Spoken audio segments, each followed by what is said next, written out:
나는 나와 함께 항상 앞에 앉아 있는 우리 김마루 어린이가 나와서 하나님 말씀 읽겠습니다.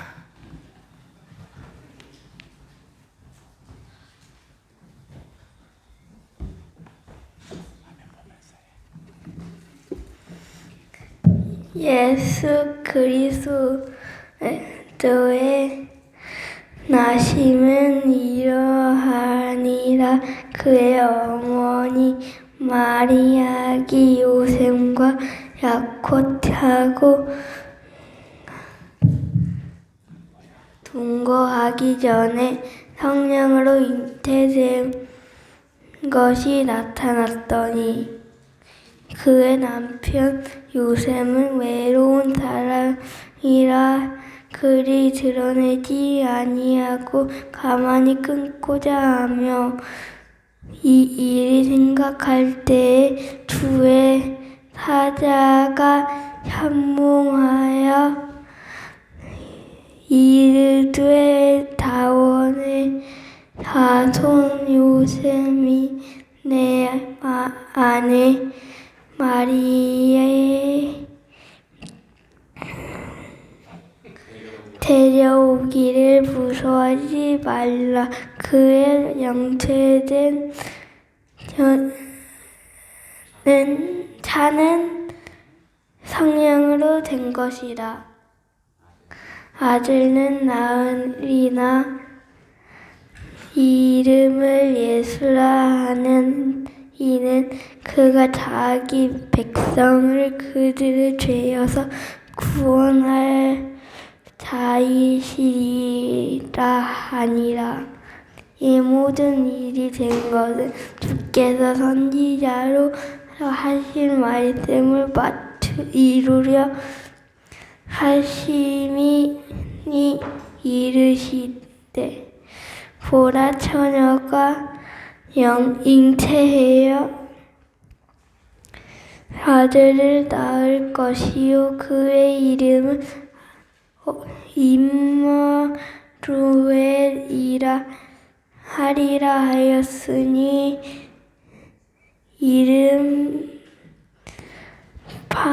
번역한 하나님이 우리와 함께 계시다 하리라.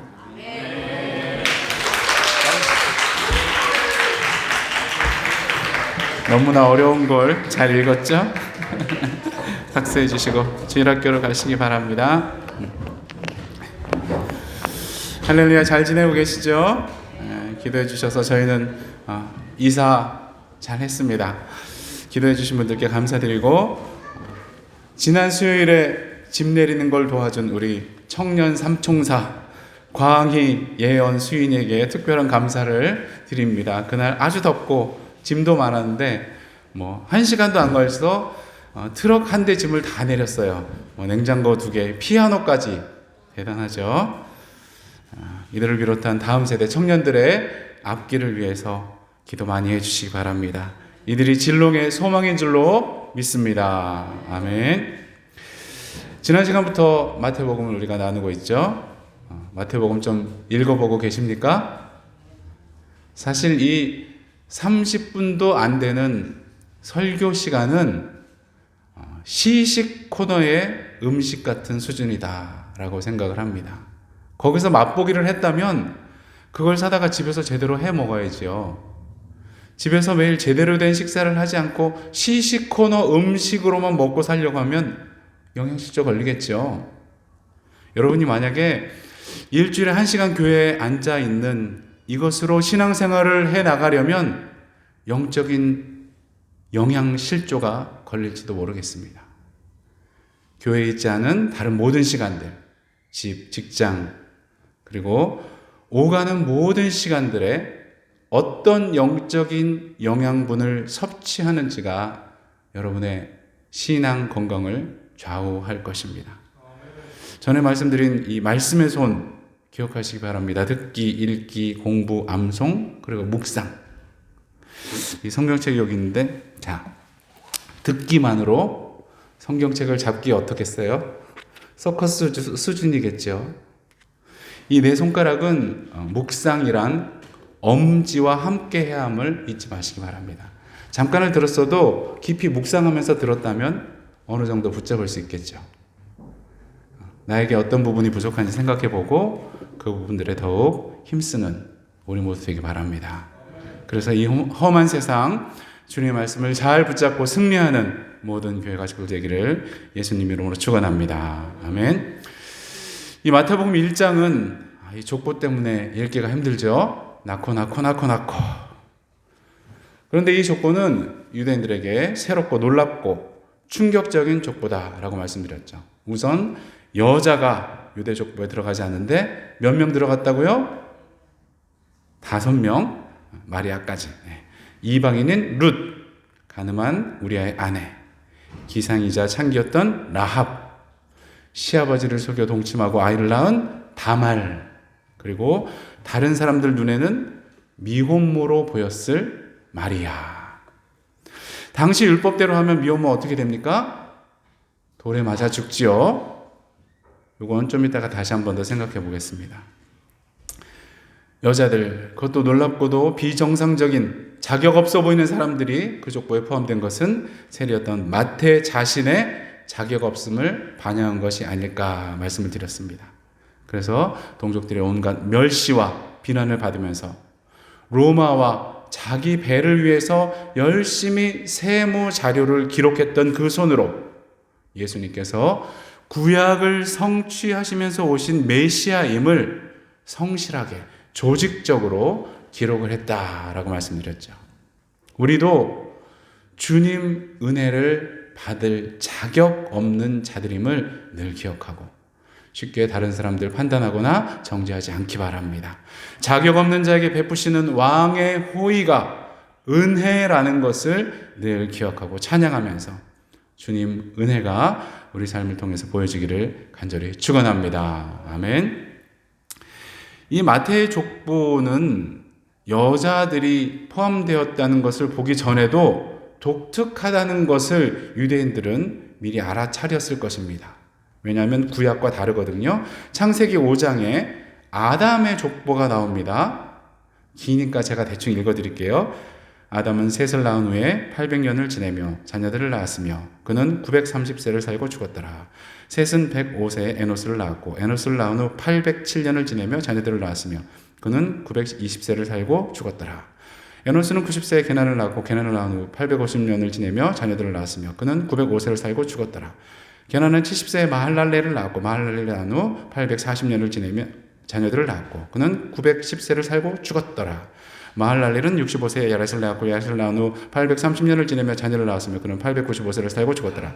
야렛은 160세에 에녹을 낳았고 에녹을 낳고 800년을 지내며 자녀들을 낳았으며 그는 962세를 살고 죽었더라. 아주 숨차죠. 우선 이 900년 넘게 살았다 이렇게 기록된 것 때문에 무슨 신화나 동화같이 생각하는 분들이 많지요. 정확한 것은 우리가 천국 가봐야 알겠지만 이 창조과학을 연구하는 분들이 이렇게 설명을 하죠. 우리가 창세기를 읽을 때 대충 읽고 넘어가는 부분이 있어요. 하나님이 궁창을 만드사 궁창 아래 물과 궁창 위의 물로 나뉘게 하심에 그대로 되니라. 노아의 홍수 이전에는 대기권 위에 물로 된 층이 하나 더 있었다는 것이지요.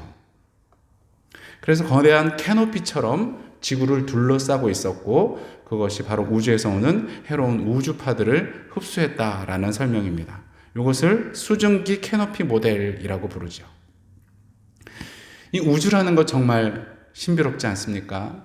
사람들이 많이 안다고 떠들지만 진짜로 깊이 연구하는 사람들은 갈수록 더 모른다라고 고백을 하죠.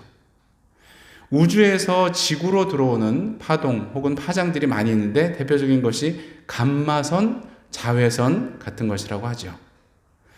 자외선에 오래 노출되면 어떻게 됩니까? 가전제품들이 누렇게 변하고 자동차 페인트도 벗겨지고 피부암의 원인이 되지요. 이 호주가 피부암 1등이라니까 늘 조심하시기 바랍니다.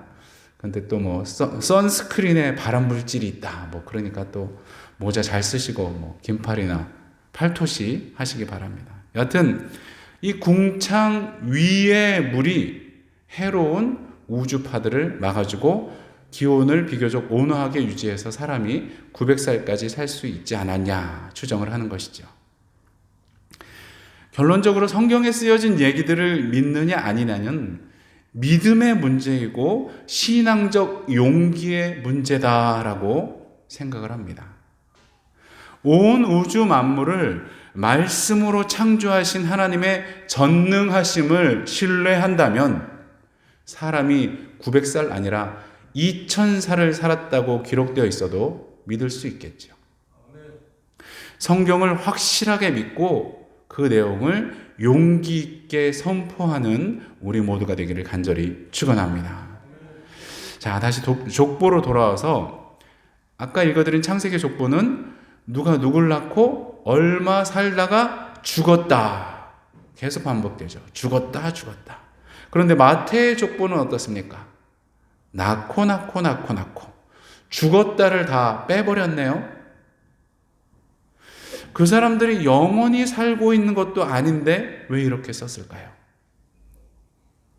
마태는 그저 살다 죽는 인생들이 예수님으로 인해서 죽음이 아니라 생명의 역사로 편입되었다라고 말하고 싶었을 것입니다. 사망의 역사가 아니라 생명의 역사. 아멘. 그런데 이것은 아주 놀라운 영적인 의미도 있죠. 족보에 써 있는 사람들, 우리한테는 다 죽은 사람들이죠. 그런데 하나님께는 어떻습니까? 다 살아있죠. 천국에 함께 있잖아요. 예수님이 이런 말씀하셨습니다. 나는 아브라함의 하나님이요 이삭의 하나님이요 야곱의 하나님이로라 하신 것을 읽어보지 못하였느냐. 하나님은 죽은 자의 하나님이 아니요 산 자의 하나님이시니라. 아멘. 아멘.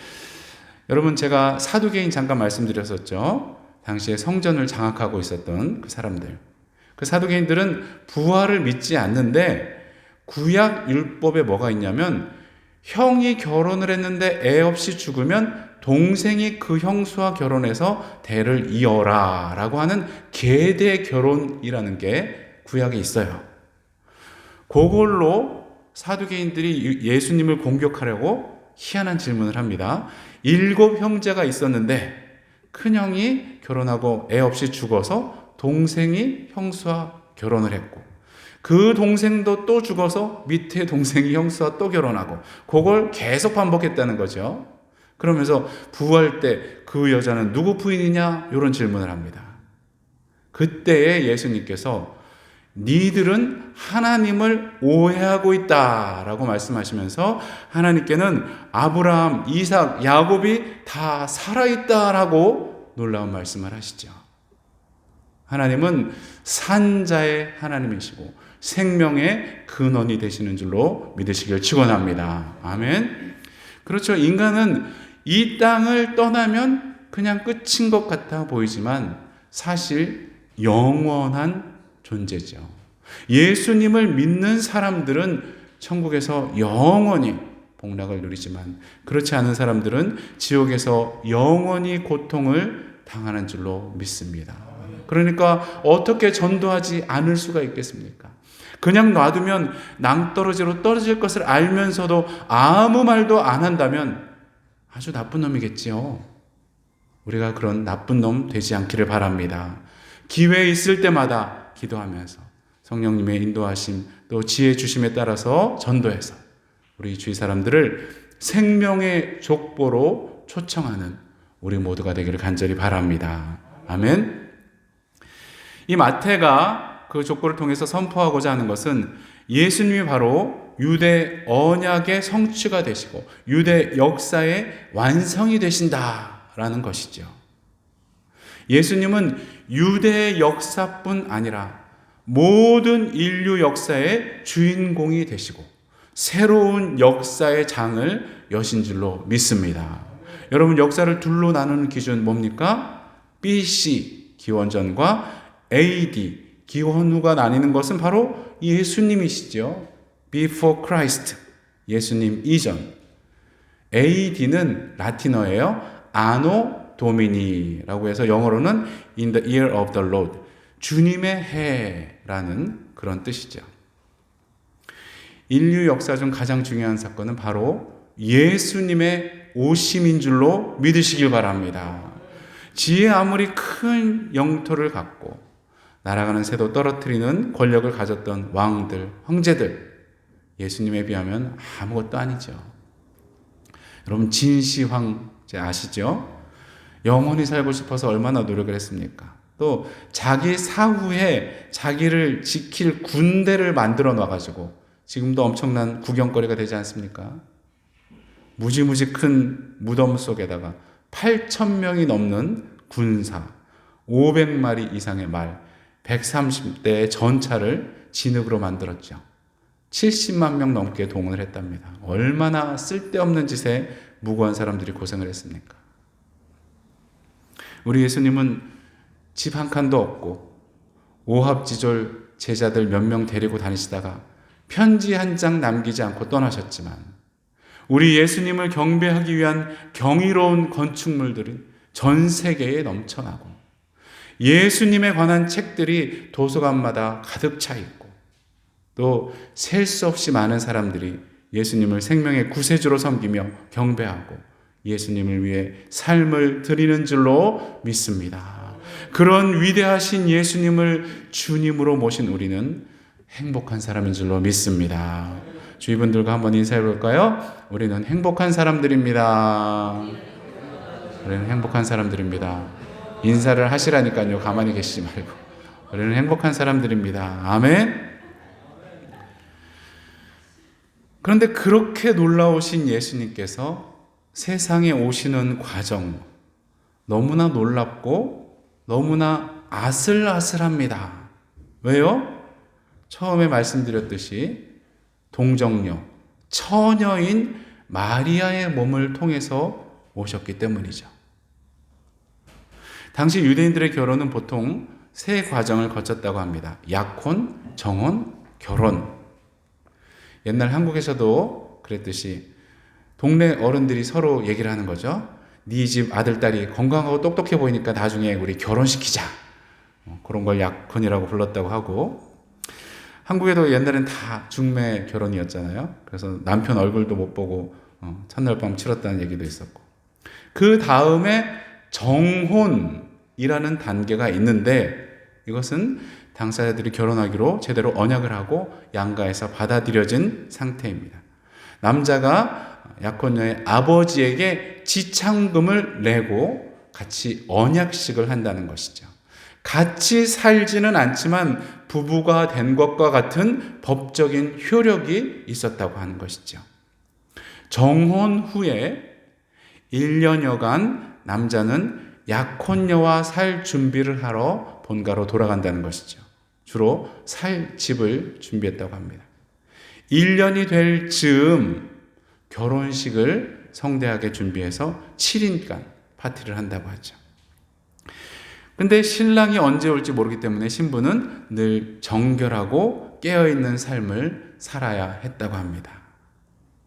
이것은 영적으로도 놀라운 의미가 있는데, 바로 예수님이 승천하신 것이 정혼한 신랑이 있을 곳을 예비하러 간 것과 같은 것이고, 영적인 신부인 교회, 바로 우리는 예수님이 다시 오실 것을 늘 기대하며 정결한 삶을 살아야 한다는 진리인 줄로 믿습니다. 아멘.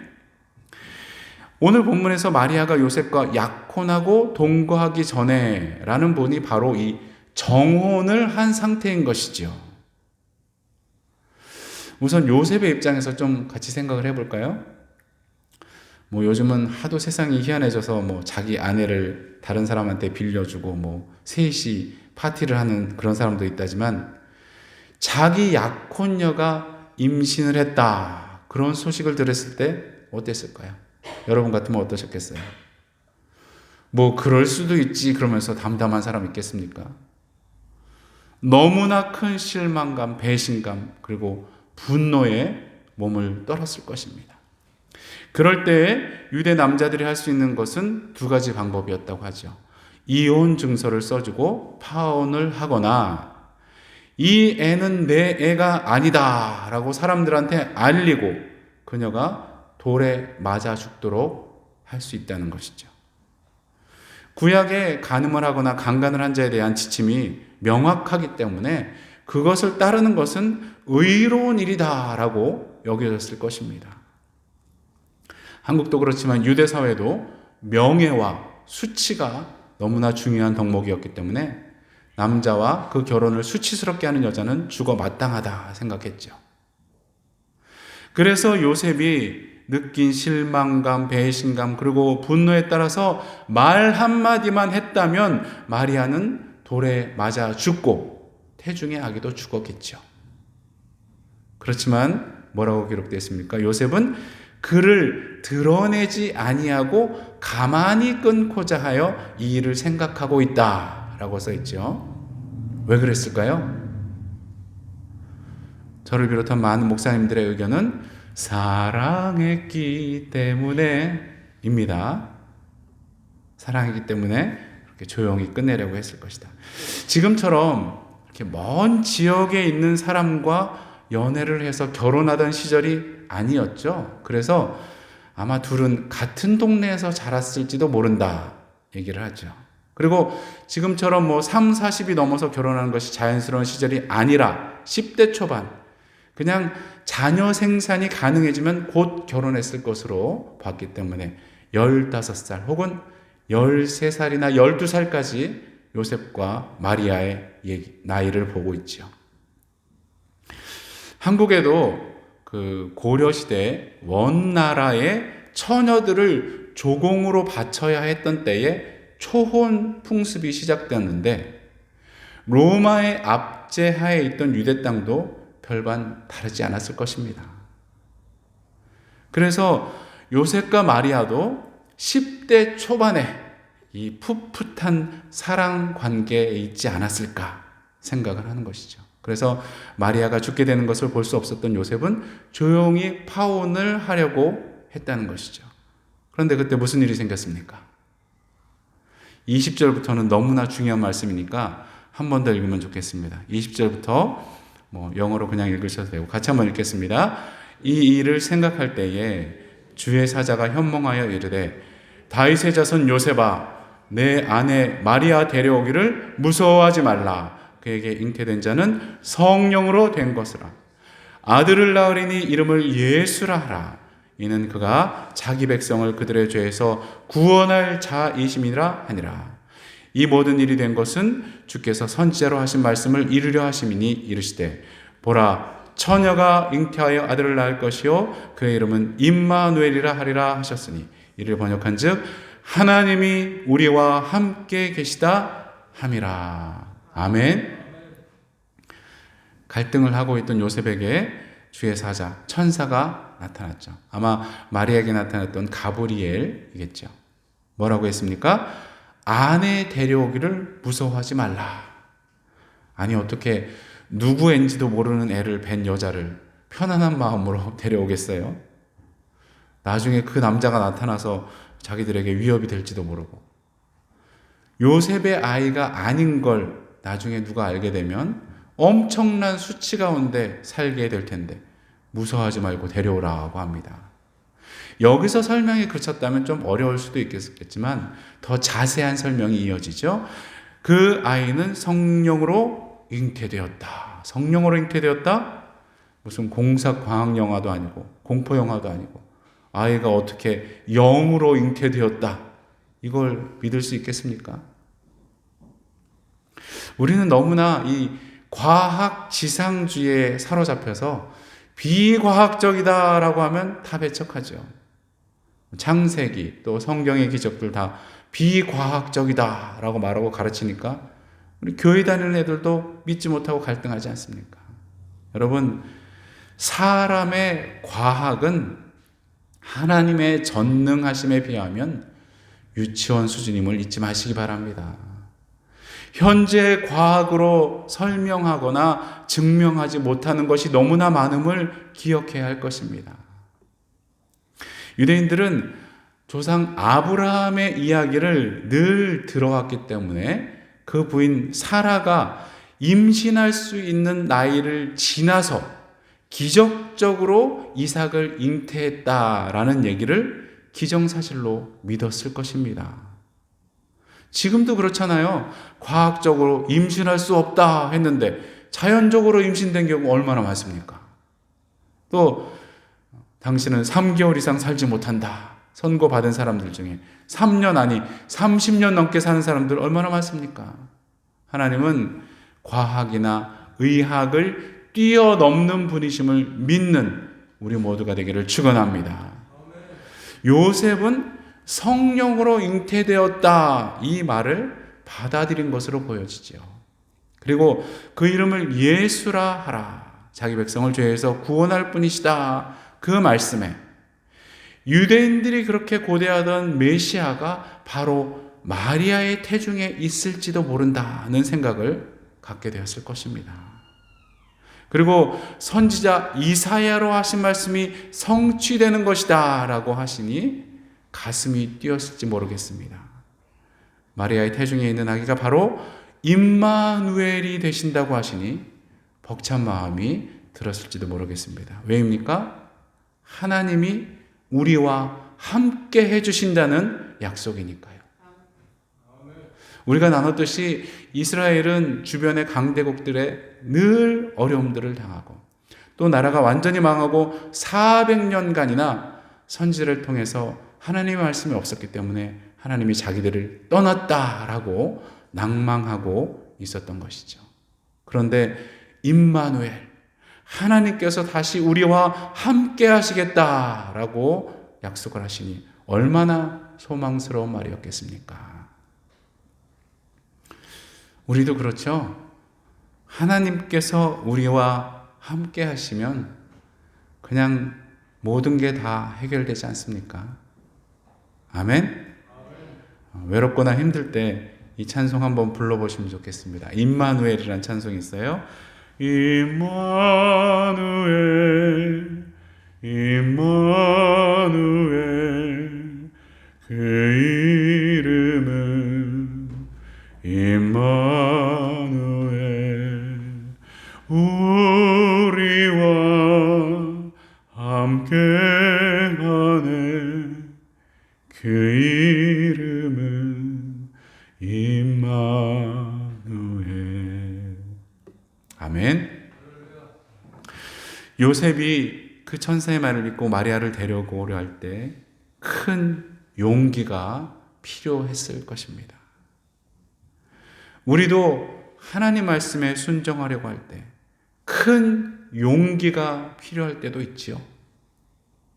이것을 종교적인 의무나 전통에 따르는 그런 마음으로 하려고 한다면 거의 불가능하거나 겉으로만 하는 위선적인 모습이 될 수 있을 것입니다.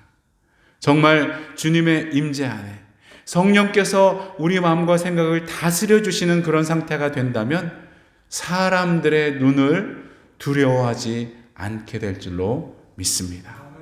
그래서 요셉과 같이 큰 용기를 가지고 주님 뜻에 순종하는 모든 교회 가족 되기를 간절히 축원합니다. 이 마리아의 순종에 대해서는 누가복음 때 자세히 나누겠지만 오늘 잠깐 생각하겠습니다. 마리아의 임신 소식을 들었던 요셉도 황당했겠지만 가장 무섭고 당황했던 사람 누구겠습니까? 바로 마리아 본인이겠죠. 나는 이 요셉과 정원에서 늘 정결한 삶을 살고 있었는데 갑자기 배가 불러오고 입덧을 하고 천사가 나타나서 네 뱃속에 세상을 구원할 하나님의 아들이 계시다. 얼마나 놀랐을까요? 무엇보다 처녀가 정원한 상태에서 다른 사람 애를 임신했다는 것, 사형 선고나 다름없음을 잘 알았을 테니 얼마나 두려웠겠습니까? 요셉이 자기를 사랑한다고 생각했겠지만 다른 모든 남자들이 행할 것 같은 그런 행동을 하지 않을 것이다 기대하기 어렵겠죠. 또 자기에게 천사가 나타나서 이런 말을 했다고 설명을 해도 납득해 줄 것이라고 기대하기 어려웠을 것입니다. 한 신학자가 이런 얘기를 했습니다. 현대와 같이 낙태가 쉬운 시대가 아닌 당시 유대 사회에서 마리아를 통해 아기 예수가 태어날 수 있는 확률은 너무나 낮은 것이었다. 그렇죠? 마리아가 천사의 말에 대해서 아멘 한다는 것은 목숨을 건 순종이 되는 것이죠. 마리아는 정말 에스더같이 죽으면 죽으리라 하면서 아멘으로 답을 한 줄로 믿습니다. 그가 뭐라고 답을 했습니까? 주의 여종이오니 말씀대로 내게 이루어지이다. 그녀는 누가 주인이고 누가 종인지를 확실히 알았습니다. 주님께서 그렇게 말씀하신다면 여종인 저는 그저 순종하겠습니다. 그 뒤에 단서가 하나 붙죠? 제 목숨이 위태로울지라도. 우리는 예수님 믿는다고 하면서도 때로 누가 주인인지 잊고 살지 않습니까? 주님 뜻이, 주님 말씀이 뭔지 알면서도 내가 원하는 게 아니고 내 방식이나 때가 아니라고 버팅기지는 않습니까? 요셉의 용기를 기억해야 할 줄로 믿습니다. 마리아의 목숨을 건 순종을 기억하시기를 축원합니다. 그래서 결국 예수님이 이 세상에 오신 통로가 된 그들을 기억하고 그들이 받은 복을 기억하시기를 축원합니다. 마지막으로 예수님의 용기와 순종을 생각하고 마치겠습니다. 만왕의 왕이시고 창조주가 되시는 분께서 피조물인 인간의 태 속에 태아로 오신다는 것은 정말 우리가 상상할 수 없는 결단의 용기가 필요했을 줄로 믿습니다. 성육신하신 예수님을 찬양합니다. 그리고 예수님이 이 땅에 오셨다는 것은 십자가 지고 그 백성들의 죄를 사하시려는 성부 하나님의 구원 계획을 성취하시려 함이었죠. 다시 말해서 죽으러 오신 것이었습니다. 우리를 위해서 그 귀하신 보혈을 아낌없이 흘리시고 성부 하나님과 단절되는 고통까지 겪으시면서 우리를 위해 죽어주신 예수 그리스도를 찬양합니다. 이런 믿음이 우리 모두에게 있기를 축원합니다. 이런 감사와 찬양에 충만한 모든 교회 가족들 되기를 간절히 축원합니다. 요셉의 용기와 마리아의 순종을 닮은 삶으로 무엇보다 예수님의 용기와 순종을 점점 더 닮은 성숙한 삶이 되어가는 모든 교회 가족들 되기를 예수 그리스도의 이름으로 간절히 축원합니다. 우리 잠깐 기도하실 때에 요셉과 같은 용기 그리고 마리아 같은 순종의 삶을 살 수 있도록 각자의 목소리로 간절히 한번 기도하도록 하겠습니다. 하나님 아버지, 오늘 마태의 족보를 통해서 우리가 요셉의 용기를 듣게 하시니 감사합니다. 하나님, 사람들의 비난과 사람들의 그 수치를 용기 있게 받아들인 요셉을 기억하게 도와주시옵소서. 하나님, 마리아는 목숨을 걸고 주님께 순종했습니다. 그 말씀을 받아들였습니다. 하나님, 우리는 주님의 뜻이 뭔지 알면서도 게으른 자들이 너무 많습니다. 아버지, 불쌍히 여겨주시옵소서. 주의 성수하지 못하는 우리 집사님들이 있습니다. 아버지, 우리와 함께 하시는 임마누엘을 찬양하며 나가게 도와주시옵소서. 그 믿음을 더하여 주시고 주님께 영광 돌리는 우리 모두가 다 될 수 있도록 힘이 더하여 주시옵소서. 함께 하실 것을 믿고 감사드립니다. 임마누엘 주님을 찬양합니다. 하나님 아버지, 감사드립니다. 마태의 족보를 통해서 예수님께서 구약의 예언을 성취하신 메시아이심을 보게 하시니 감사드립니다. 인간의 모든 부족함과 죄악됨에도 불구하고 신실하게 구원 역사를 성취하심을 찬양합니다. 요셉은 율법적으로 마리아를 처리하지 않고 천사를 통해 주신 그 뜻을 용감하게 받은 줄로 믿습니다. 우리에게도 그런 용기를 허락하여 주시옵소서. 또한 마리아는 목숨을 걸고 여종이란 고백을 하면서 순종한 줄로 믿습니다. 우리도 그런 모습을 닮을 수 있게 하여 주시옵소서. 무엇보다 우리가 상상도 할 수 없는 용기로 성육신하신 예수님, 또 십자가를 지심으로 영생을 우리에게 허락하신 그 예수님을 찬양합니다. 그 사랑 예수님을 잘 전하며 그 사랑을 잘 나누며 사는 우리 모두가 되게 하여 주시옵소서. 감사드리며 예수님의 이름으로 기도드립니다. 우리 다 같이 일어나셔서 찬송가 461장 십자가를 질 수 있나 우리 찬양하겠습니다.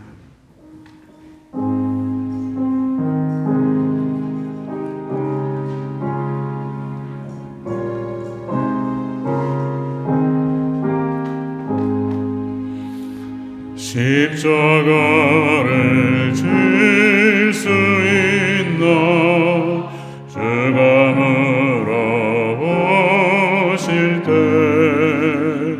죽기까지 따르오리 성도를 다하였다 우리의 심령